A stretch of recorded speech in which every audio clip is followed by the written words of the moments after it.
Reach a destination by travelling at the speed of 60 kilometre per hour. किसी गाड़ी को 2 घंटे लगते हैं अपने डेस्टिनेशन तक पहुंचने में, अगर वो गाड़ी 60 किलोमीटर पर आवर स्पीड से चल रही है तो how long will it take when the car travels at the speed of 80 kilometre per hour. अगर यही गाड़ी 80 किलोमीटर पर आवर की स्पीड से चले तो फिर ये कितना टाइम लेगी अपने डेस्टिनेशन तक पहुंचने में। तो क्वेश्चन में हमारे पास दो चीजें हैं, एक तो है गाड़ी की स्पीड और दूसरा है वो टाइम जितना वो डेस्टिनेशन तक पहुंचने में लगा रही है। तो इन दो चीजों को ही हमें अपने बॉक्स में भरना है। तो ऊपर मैं ले लेता हूं स्पीड ऑफ कार जो दे रखी है हमें किलोमीटर पर आवर में। दूसरी चीज है टाइम, टाइम यहां आवर में दे रखा है। तो गिवन में यह है कि 60 की स्पीड है अगर तो 2 घंटे लगेंगे, तो स्पीड वाले बॉक्स में मैं यहां पे 60 लिखूंगा और टाइम में 2 घंटे लगेंगे।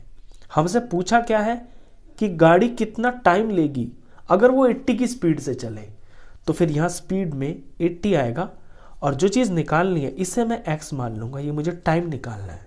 तो यहां मुझे टाइम निकालना है तो टाइम को ही मैं लेट कर लूंगा, let the time is equal to x। अब आपको यह समझना है कि यहां पे स्पीड ऑफ कार और टाइम इनमें जो प्रोपोर्शन है वो किस तरह का है।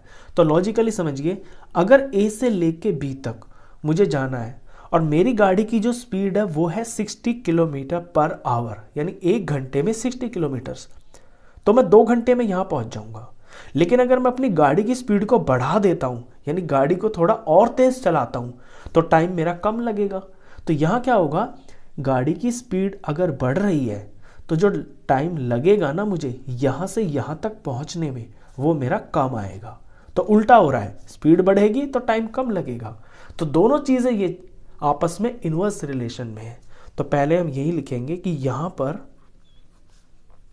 Speed of car and time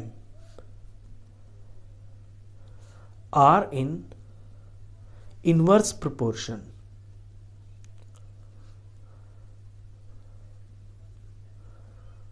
therefore, अब जब इनवर्स प्रोपोर्शन में होता है तो ये जो वैल्यूज होती है ना आपकी, ये वाली और ये वाली, इनका प्रोडक्ट बराबर आता है। तो यहां पर 60 इंटू 2 बराबर आएगा 80 इंटू एक्स के।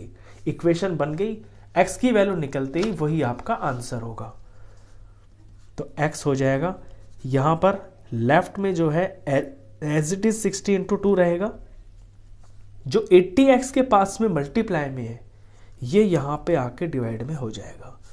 नेक्स्ट स्टेप में आपका आंसर आ जाएगा। इसे काटते हैं, ये 20 से कट गया है, 23 जार और 24 जार 80। यहां 2 और 4 कट रहे हैं आपस में, 2 1 जार और ये 2 2 जार। वैल्यू आ रही है आपकी 3/2।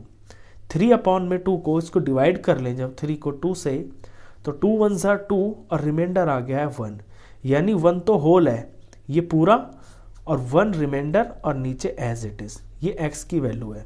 तो ये बनता है आपका 1.5 आवर, यानी कि 1.5 घंटा। तो 1.5 घंटा लगेगा मेरे को, अगर मेरी गाड़ी की स्पीड है वो मैं 80 कर देता हूं तो मुझे 1.5 घंटा लगेगा अपने डेस्टिनेशन तक पहुंचने में। यही आंसर है। तो 1.5 आवर्स। क्वेश्चन खत्म। तो इस वीडियो में बस इतना ही। नेक्स्ट क्वेश्चंस के लिए मिलते हैं फिर नेक्स्ट वीडियो में, तब तक के लिए गुड बाय।